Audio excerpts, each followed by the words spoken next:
Tudo bom, Dudu? Boa tarde. E aí, senhores, beleza? Você tá com a voz mais de sono que a minha. Mas enfim. Tô uma merda. Eu ia até pegar uma cerveja, mas não vou não. Vamos começar. O time tá escalado aí, Matheus? Tá. Então beleza. Então vai, todo mundo no mudo. 3, 2, 1...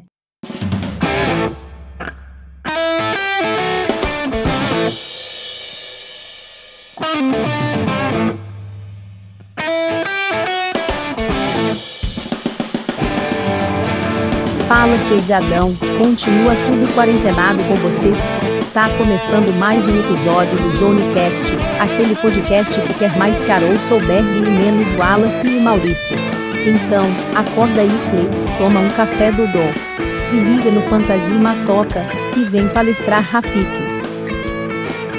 Bom dia, boa tarde, boa noite. Pra você que tá chegando agora, meu nome é Felipe Clemente e está começando mais um episódio desse já consagrado podcast Tailgate Zone, o Zonecast. Ao meu lado, novamente, fala, Dudu, meu querido, eu estava com saudades. Fala, meu querido, eu também. Vida que não nos deixa viver. E como sempre, antes de mais nada, nos sigam nas nossas redes sociais, Facebook, Instagram e Twitter. Você também consegue encontrar esse podcast nas principais plataformas e, além disso, você nos vê e nos ouve no YouTube também. Então dá uma conferida lá. Exato. E tem live no Instagram também, hein? Começou uma live ontem, que pra vocês, quando escutarem isso, será no sábado.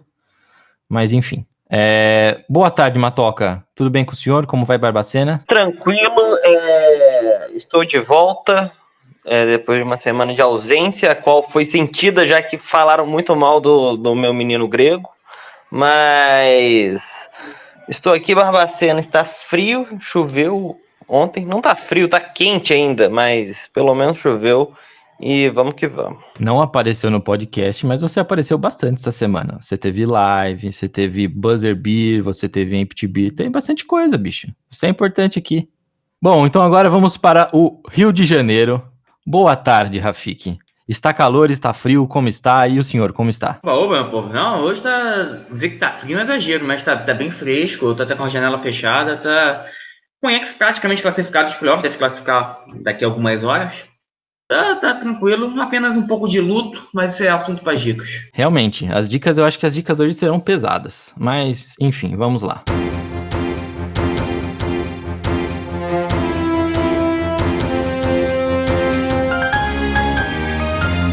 Um giro pelas notícias da semana. Dodô, eu só queria fazer uma abertura aqui, eu queria conversar com você sobre um assunto. Nessa semana não, né? Foi no finalzinho no começo da semana, final de semana passada, tivemos um assunto que acabou não aparecendo aqui no podcast. E já que o Matoca e o Henriqueta vivem falando de Neymar, a gente não podia deixar passar, né, Dodô? O menino aí, Agora é o adulto Neymar. Isso, o adulto Neymar sofreu racismo e muita gente botou ele sofreu racismo, mas... Complicado esse mas aí, né? Eu acho que, assim, eu não gosto dele, o Dodô não gosta dele, mas, cara, não tem mais nessa frase, sabe? O cara sofreu racismo e eu tô do lado dele e ele tinha que bater mais no cara. Tinha que bater muito mais naquele cara lá pra ele nem lembrar o que aconteceu. A verdade é essa, é isso que eu digo. De fato. A gente, eu acho que não gostar dele é a pessoa Neymar, né? Eu acho que falta bastante coisa ali. O jogador é indiscutível, né? E até como jogador tem algumas ressalvas ali, mas de qualquer forma, indiscutível como o melhor jogador que a gente tem no Brasil.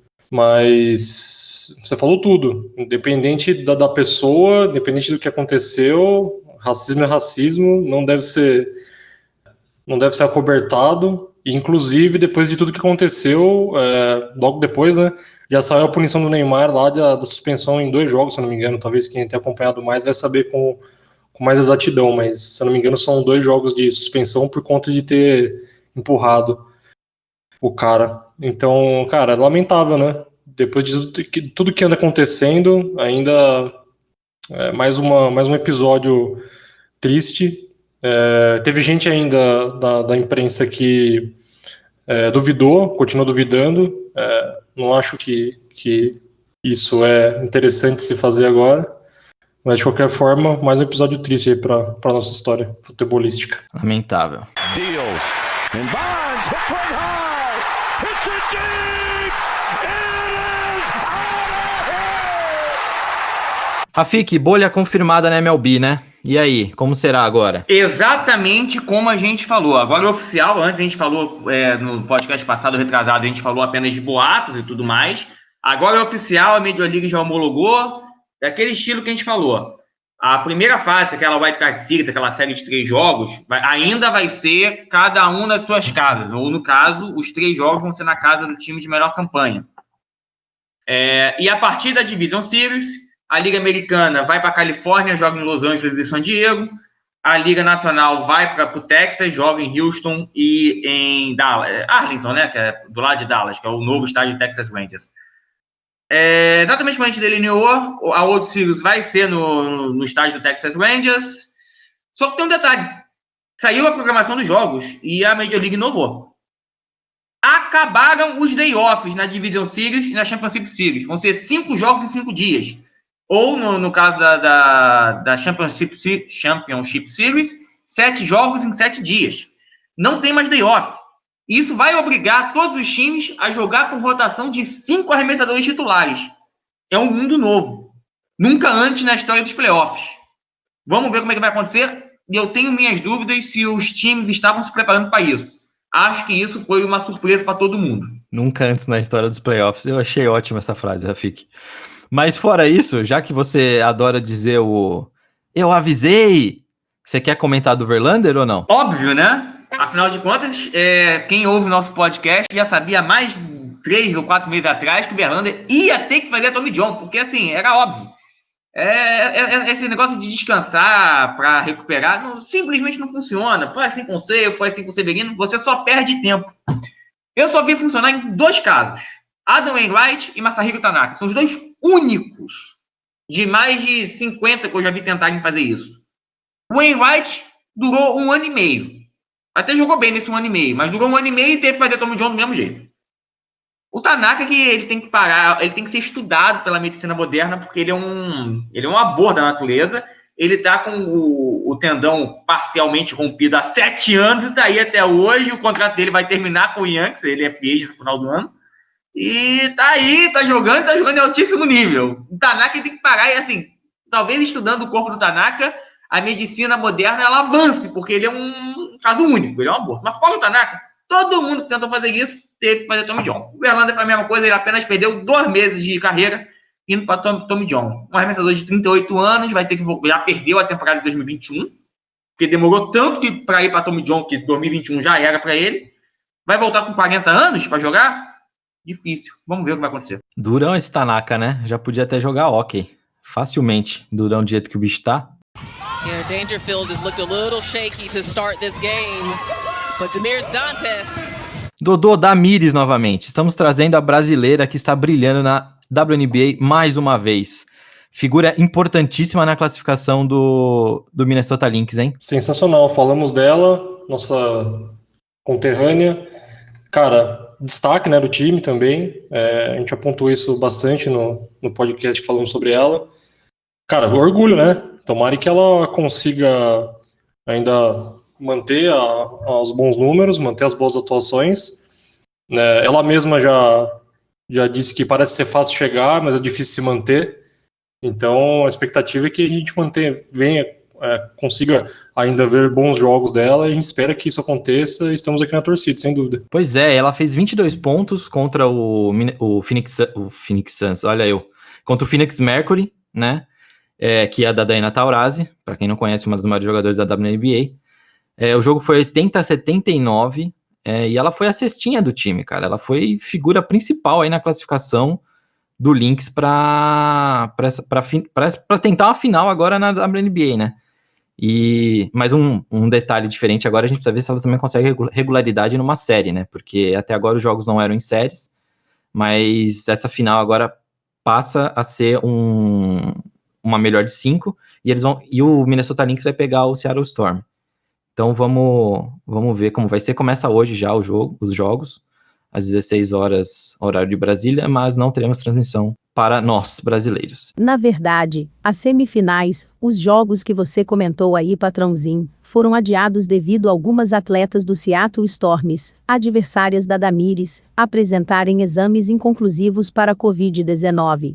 Ainda não temos uma nova data para essa série, ficaremos no aguardo. Enfim, Damires continua aí brilhando, vamos ficar de olho nela e que orgulho, que orgulho.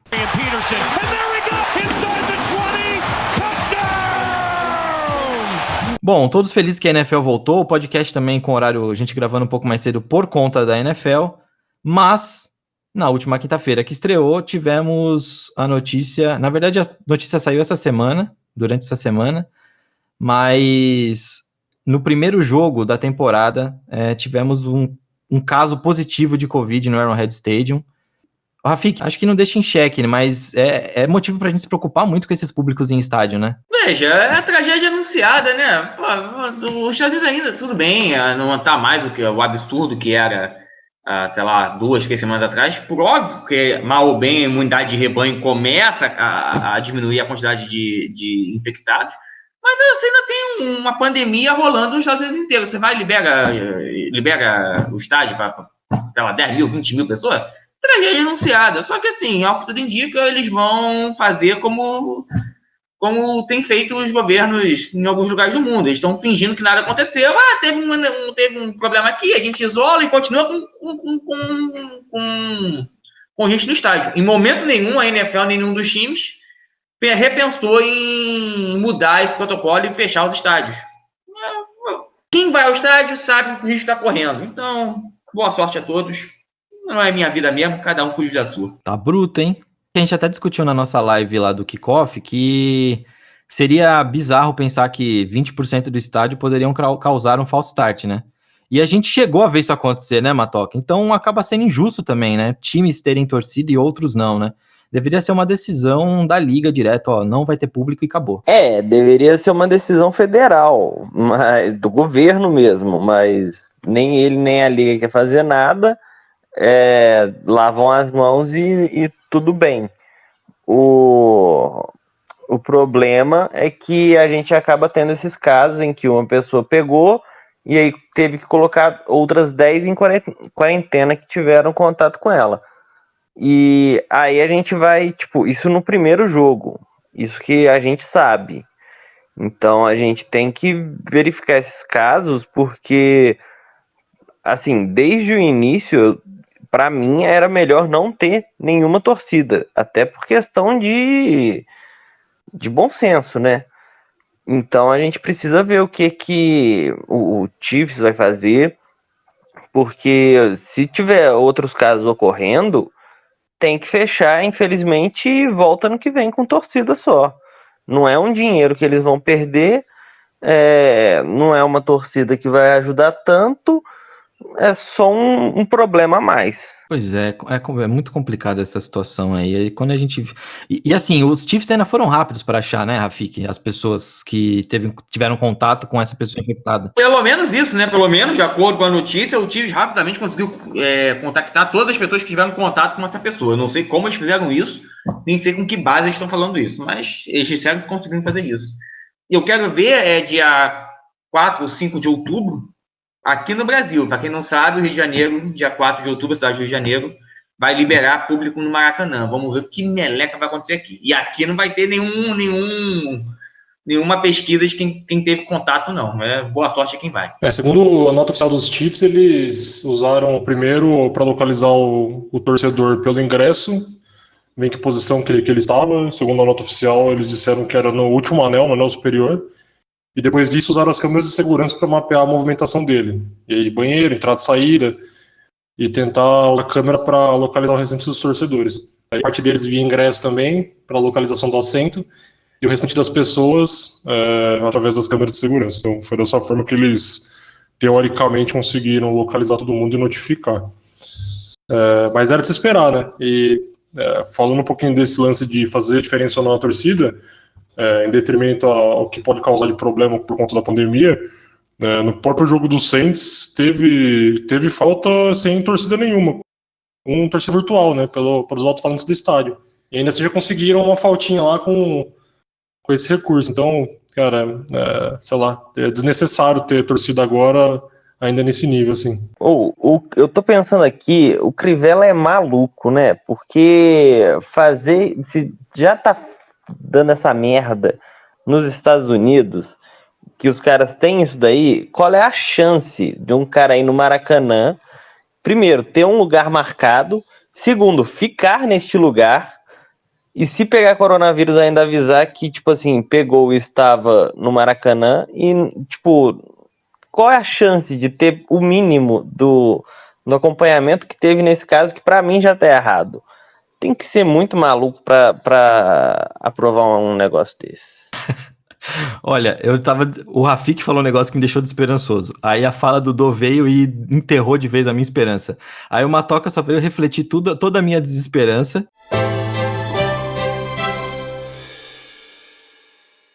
Bom, mas fora essa desgraça toda aí das 10 pessoas em quarentena e tal, tivemos também nessa semana, foram anunciados os indicados para o Hall da Fama da NFL e temos muitos nomes bons.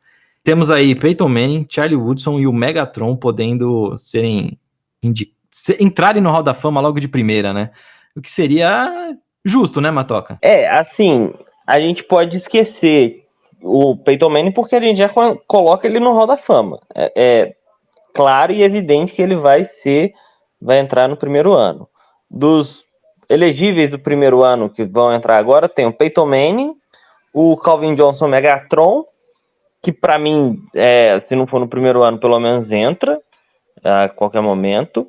O Wes Welker, que eu não sei se vai entrar, e aí vai ter o torcedor chato do New England Patriots falando que o Welker é Hall of Fame, assim como quando o Julian Edelman aposentar.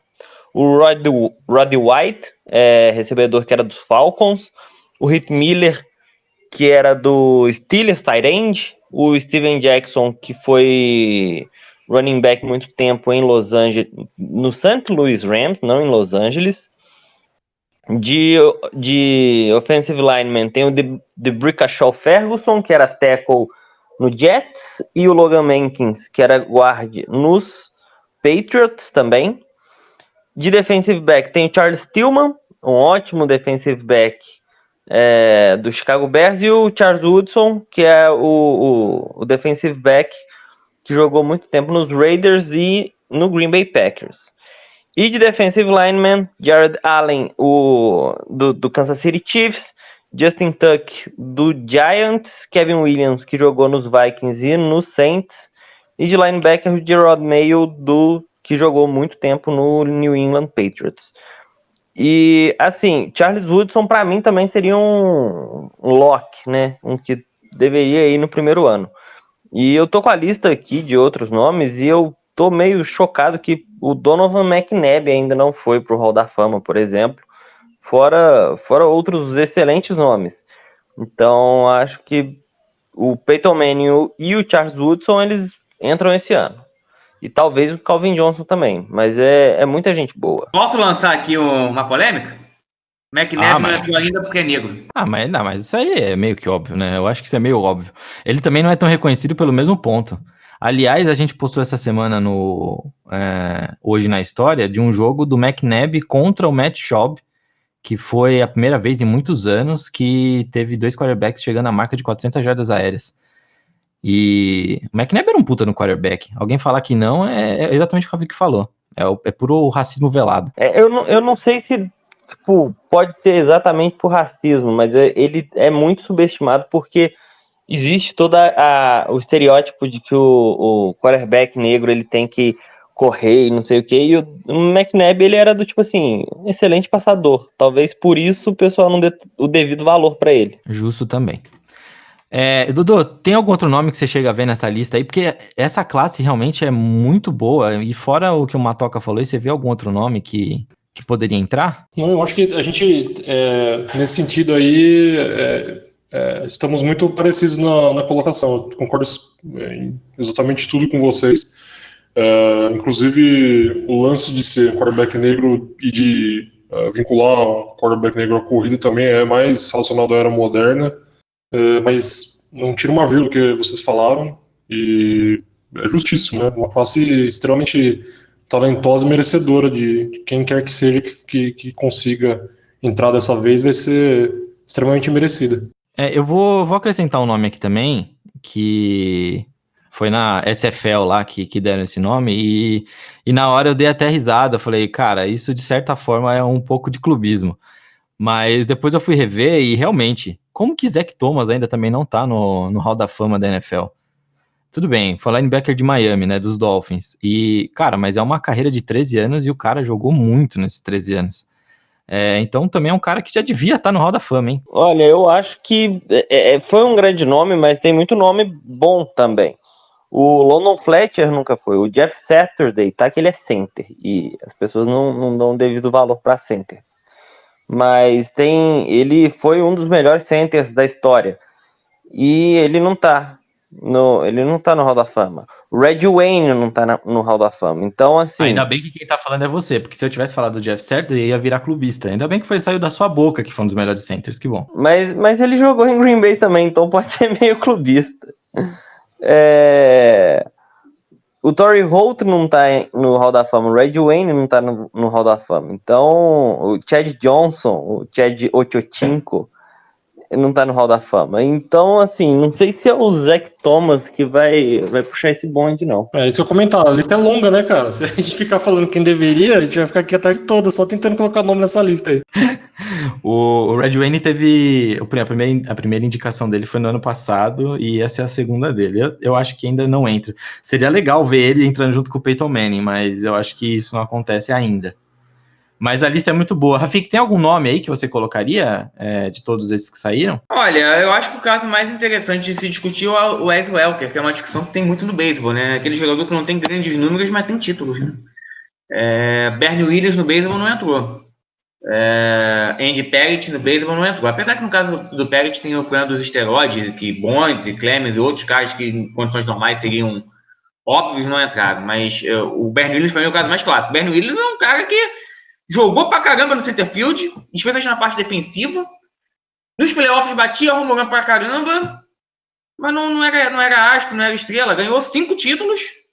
Não, 5 não, 4, né? Que ele não ganhou de 2009. 4 títulos e tá fora. O Wes Welker é uma discussão muito parecida com o Bernie Williams. É aquela discussão que dá pra ficar o dia inteiro discutindo. Eu acho que vai ser pior quando o Edelman puder ser elegível. Porque o Edelman tem uma carreira, tipo assim, meia boca demais. Só que chega playoffs, o cara faz chover, o cara decide. Só que pra mim, eu falei pelo menos uns 3 nomes, ó. Torrey Holt, Red Wayne e Chad Johnson, que eram melhores do que ele quando jogavam. Se ele entrar antes desses 3, aí eu vou ficar puto. Eu tô contigo, Matoca, eu tô contigo. Só um último nome, então, que a gente acabou esquecendo de falar. Justin Tuck também tá nessa lista aí e seria um jogador bem interessante de entrar. Mas eu acho que essa classe tá muito difícil mesmo, cara. Muito difícil. Além dos locks aí, como o Matoca falou, do Peyton Manning e do Charlie Woodson, eu acho o negócio vai ser muito doido.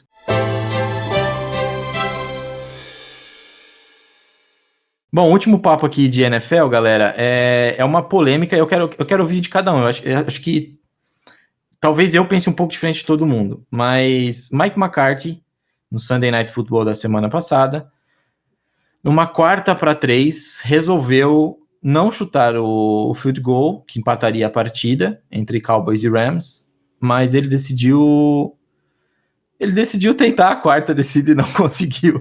Turnover on downs, devolvendo a bola para os Rams e acabou perdendo o jogo também. Como você vê essa jogada, Matoca? Você que já teve Mike McCarthy no seu time. Olha, até brincando com o namorado da minha prima, que torce para os Cowboys, eu tava zoando porque quando se você lembra de Mike McCarthy em Green Bay, você sabia que, tipo, 3ª para 12 era corrida. O cara era o mais conservador possível. E ele parece que foi do tipo assim, olha, gente, vou mostrar que eu não sou mais conservador, olha só como eu sou ousado. Ousadia e alegria para citar o menino Ney que a gente falou no início. E aí ele tentou ir para quarta descida, para 4-3, e deu errado. É do tipo, cara, você não precisa ser tão ousado assim. Só que, segundo o que eu li, aparentemente ele estava confiando muito, tanto nos jogadores deles, e nas analíticas, nos números, né, que ele tinha do perfil do time analítico dele. Só que acabou dando errado. Então ele vai ter que trabalhar isso, porque é legal você olhar e falar do tipo, pô, eu não vou para a quarta descida, não vou empatar, eu quero virar esse jogo e a gente está muito perto, eu confio no meu time. Só que se ele achou que os jogadores davam, se a análise de dados falava que dava e não deu, ele tem que ver o que aconteceu. Se às vezes o jogador não jogou a jogada direito ou se a chamada foi péssima. Então, é o início de carreira. Eu acho que não tem que martirizar, sacrificar ele tanto, mas ele tem que olhar para isso daí e falar, olha, beleza, eu tô tendo uma nova abordagem nesse time, então tem que ver o que eu fiz de errado nessa partida, e isso com certeza tem que passar na cabeça dele. Legal, então beleza. É alguém que já pensa da mesma forma quanto pensando. Eu acho que pode ser uma mudança de cultura nos Cowboys, e que a gente sempre reclamou também de Jason Garrett, né, que só batendo palminha e não fazendo nada. Talvez o Mike McCarthy tentou uma coisa diferente, então legal, gostei disso. Mas tem um contraponto aqui, eu acho.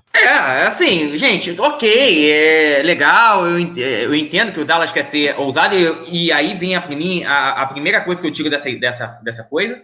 Esse negócio de querer fazer maluquice é do Cowboys. Até que ponto o Garrett é tão ruim como a gente acha que ele é? E se não é o pessoal ali do front office do Cowboys influenciando mal o Jason Garrett? É algo a se pensar, igual o Yankees com o Aaron Boone. Né? A gente sabe que boa parte que o Aaron Boone erra é porque o Cashman manda, e ele apenas faz o que o Cashman manda. Todo mundo sabe disso. Eu fico me perguntando se o Garrett é tão ruim como a gente acha que ele é. Ou se simplesmente é um front office que estava forçando ele a fazer coisas erradas. Porque, por mais ousado que você seja, o jogo está no quarto, você não sabe se você vai ter uma outra chance. Chuta e vai para a prorrogação. Se você acha que seu time está numa fase melhor, se você acha que seu time é bom, empata e depois, com mais tempo, tranquilo na prorrogação, você vai e ganha. Não tem por que forçar uma quarta para 3. E principalmente, forçar uma quarta para 3 com um wide receiver que está fazendo o primeiro jogo dele na vida da NFL. Passou do ponto. Foi conservador demais. Assim, e é muito estranho que justamente o Mike McCarthy, como o Matheus falou, eu e o Matheus, a gente ficou maluco com o conservadorismo do Mike McCarthy por mais de 10 anos. Ver o cara logo no primeiro ano de Dallas Cowboys fazer uma maluquice dessa. Em 10 anos de Green Bay Packers, sabe quantas vezes ele tomou a decisão que ele tomou pelo Dallas Cowboys nesse primeiro jogo? Nunca! Ou seja, o problema talvez não esteja com o Garrett, esteja com o Cowboys. Eu não acho que é bem assim, porque a gente já até conversou isso. Eu imaginei que o Rafik viria com contraponto, tá? Eu não sabia que ele viria realmente com contraponto. Eu achei que depois do Matoca falar, ele falaria outra coisa. Mas sobre o Jason Garrett, a gente já discutiu antes. Pode ser que ele realmente seja muito bom, mas não para ser o head coach. Ele seja muito bom como um coordenador ofensivo, ou um defensivo, ou o que seja. Vocês viram o jogo de segunda do Steelers e Giants? Sim. Eu não achei que ele é tão bom assim, não, nem pra dar uma defesa pra ele. Então, mas peraí, ele é o coordenador ofensivo, ele não é o offensive lineman. O Giants não tem linha defensiva. Junta eu, Matheus, Felipe, Doimo, põe na linha ofensiva do Giants, dá a mesma coisa. Eles não dão um segundo sequer pro coitado do quarterback levantar a cabeça pra ver o que tá acontecendo. Quando ele levanta a cabeça, já tem 3 no cambote dele, cara. Eu discordo, porque eu acho que eu não daria muito tempo pro Daniel Jones, não. O problema pra mim é porque o Saquon Barkley ter mais tentativa de corrida do que jardas é um negócio que, tipo assim, gente, vocês têm que rever, não é só a linha ofensiva, não, vocês têm que rever o que vocês estão fazendo de errado, porque é o Saquon Barkley com mais tentativa de corrida do que jardas corridas. Exato. Eu acho que, assim, se você toma uma postura, que foi a que ele tomou, de vou focar em analytics, ficou um ano sabático aí, estudando, sei lá, fazendo o quê, você tem que abraçar essa sua postura, certo, Dodô? Concorda comigo? Você adotou um novo esquema, você vai abraçar essa postura e taca o pau, né? Exatamente, ainda mais se tiver confiança para executar. Talvez é um misto de tudo que vocês falaram, assim. Se naquele momento ele sentiu confiança de que era o momento de matar o jogo, por exemplo, cara, vamos lá, né? Se você consegue fazer, a oportunidade é aquela. Eu falo com um pouco de propriedade porque o Sean Payton é bem maluco, né? Ele costuma fazer isso aí até em pré-temporada. E até em alguns momentos que você já sente que vai acontecer uma coisa de ruim, mesmo assim ele tenta e ele faz uma coisa ou outra que é bem questionável, acaba funcionando. Mas é diferente, né? Situações e situações. Até no jogo contra os Buccaneers, tiveram situações lá que eu imaginei que ele fosse o Sean Payton e não foi.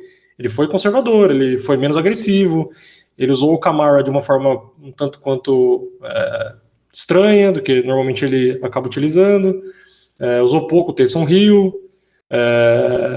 enfim, tem situações e situações. Acho que nenhum de nós faria o que ele fez, ainda mais contra quem eles estavam jogando no momento. Deveria ter um pouquinho mais talvez de respeito ali contra os Rams, mas se ele vai adotar essa mecânica de vou utilizar números para determinadas jogadas, não é de todo ruim, mas ele tem que também respeitar os momentos, né? Talvez um número possa mostrar algo que vai ser o mais próximo do correto possível, mas o time em campo não está correspondendo, né? Não tem confiança para executar aquela jogada, mas paciência, já foi, né? Número não vê se o jogador tá cansado, se o jogador tá desmotivado. O número, ele te fala qual que é a chance, ele não vê essas coisas. Mas só para corroborar o ponto do Rafik, eu acho que eu já vi um estudo, alguma coisa assim, de que ser o quarterback do Dallas Cowboys é, tipo assim, um dos piores empregos que você tem no futebol americano. Porque é uma torcida extremamente enjoada, que pressiona muito o time, é um dono extremamente enjoado, que é o Jerry Jones, então você já tem essa pressão, tanto de torcida, quanto da franquia mesmo. Então, meio que faz sentido o que o Rafik falou, porque quando você já tem essa pressão, às vezes você quer ou mostrar muito trabalho, que foi no caso do Mike McCarthy, pode ter sido isso, né? Ou você fica meio apático, do tipo assim, olha, eu não vou tentar uma jogada diferente, porque não quero tentar que dê errado e que tenha toda essa pressão em cima de mim. E talvez tenha sido assim que o Jason Garrett ficou tanto tempo, porque ele passou pelo menos uns 2 anos sendo técnico de Dallas, que ele não precisava, que já era para ter sido demitido há muito tempo. Então a gente tem que ver o que o Mike McCarthy aprendeu nesse ano sabático dele. De novo, ele é um bom técnico, o problema é que ele estava chamando muita jogada errada. Pode ser que essa 4-3 tenha sido um exemplo de outra jogada chamada errada dele. Vamos ver para frente. Bom, eu acho assim, eu acho que é isso que pode ser uma chamada errada mesmo. Se tivesse dado certo ali, ia estar todo mundo elogiando ele 30 mil anos, falando, nossa, como é que Mike McCarthy mudou? Alguma coisa do tipo. Mas deu errado, infelizmente. E tem que observar os próximos passos. Uma jogada similar que aconteceu em 2018 foi o Frank Wright sendo chamado de burro por uma quarta descida que ele resolveu ir no overtime contra os Texans e não deu certo, e os Texans viraram o jogo, ganharam. E ele foi chamada de a jogada mais burra que já foi vista no futebol americano. Mas, enfim, depois daquele jogo, os Colts engataram 10 vitórias e foram para os playoffs com um time que estava sendo montado. Então, assim, às vezes pode ser realmente uma mudança de cultura e eu acho que é interessante o que ele fez. Eu apoio o Mike McCarthy agora. Eu vou ficar mais de olho nos Cowboys só para ver o Mike McCarthy, o que vai acontecer disso aí. Tô do lado dele. E não tô do lado do Jason Garrett não, viu, Rafik? Pode ir pra dicas, não vou responder nada, não. Então, beleza. Vamos para as dicas. E dando dicas, lá vem eles, Felipe Stipes. Rafik, então, sem reclamar, comece pela sua dica, vai, por favor. Sem problema, a dica de hoje merece atenção.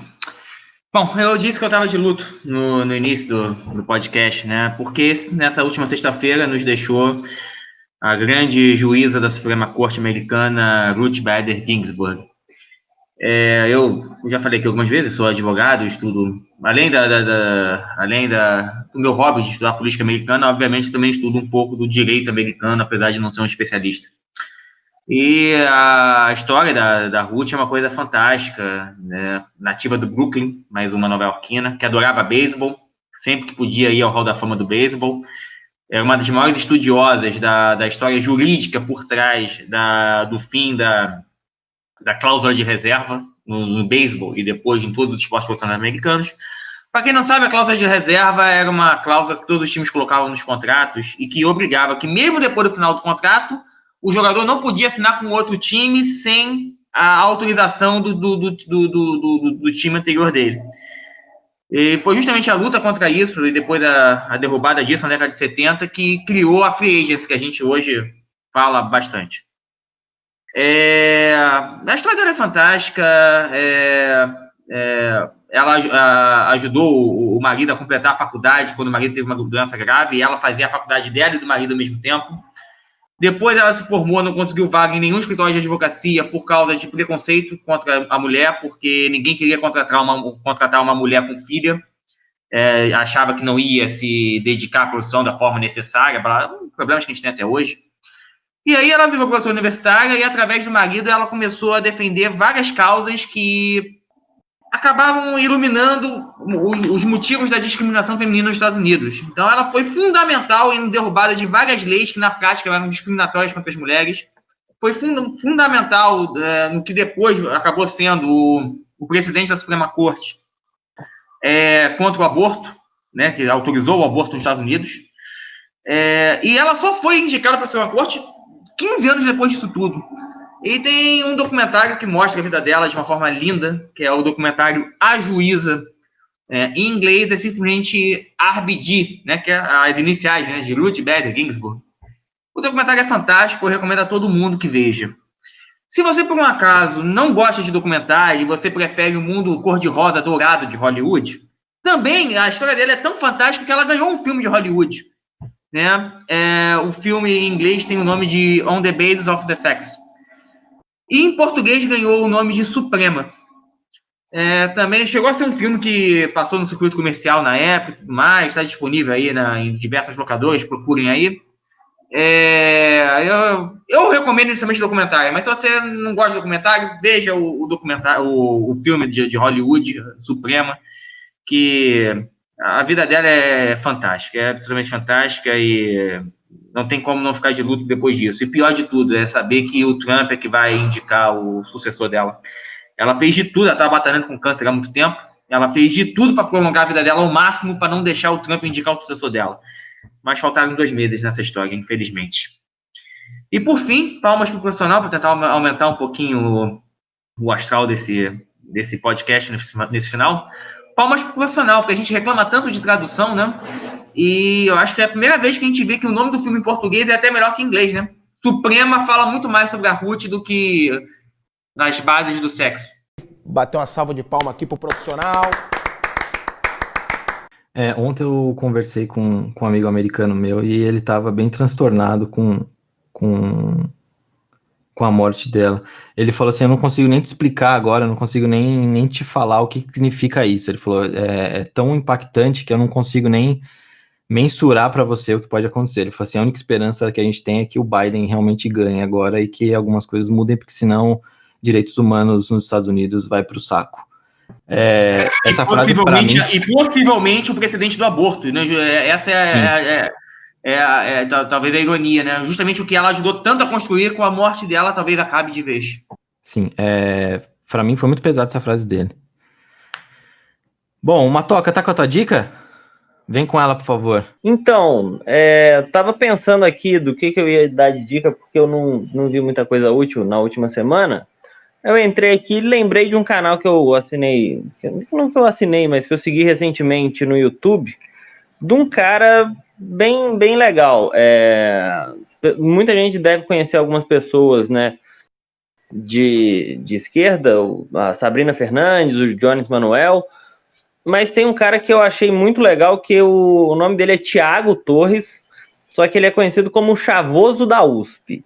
Ele é um cara que cresceu na periferia, que tinha que trabalhar, tinha que estudar ao mesmo tempo, nunca cresceu pobre, e mesmo assim conseguiu estar estudando ciências sociais na USP.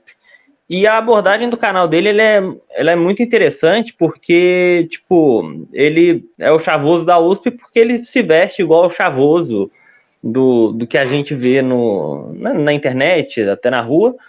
E é muito interessante porque ele consegue falar muito bem com a própria realidade dele, porque às vezes a gente está discutindo problemas sociais do nosso apartamento. E eu lembro porque eu vi um vídeo dele muito importante sobre, por exemplo, o papel da igreja. Como que o fascismo tem se aproveitado das igrejas neopentecostais, por exemplo, e tudo mais, e como que é importante que a gente saiba lidar com isso, saiba lidar com a igreja, sobretudo com o problema recentemente que a gente teve do padre Júlio Lancelotti, que tem gente achando ruim que ele está distribuindo marmita para morador de rua no centro de São Paulo. Isso, sendo que isso deve ser, assim, a coisa mais cristã que uma pessoa pode fazer, segundo os dogmas cristãos, e tem gente achando ruim que o padre faça isso. Então eu acho que é um canal muito interessante de se dar uma olhada, e ele é bem bacana porque ele fala de uma forma muito boa, e eu acredito que atinja muito mais gente do que a gente consegue imaginar. Muito bom. As dicas estão interessantes aqui. Dodô, a tua, por favor. Vamos lá. Eu vou de documentário de novo. Você encontra esse documentário na Netflix. Ele é chamado Carta para Além dos Muros. Ele conta a evolução do vírus HIV no Brasil, desde o primeiro caso registrado lá em 82.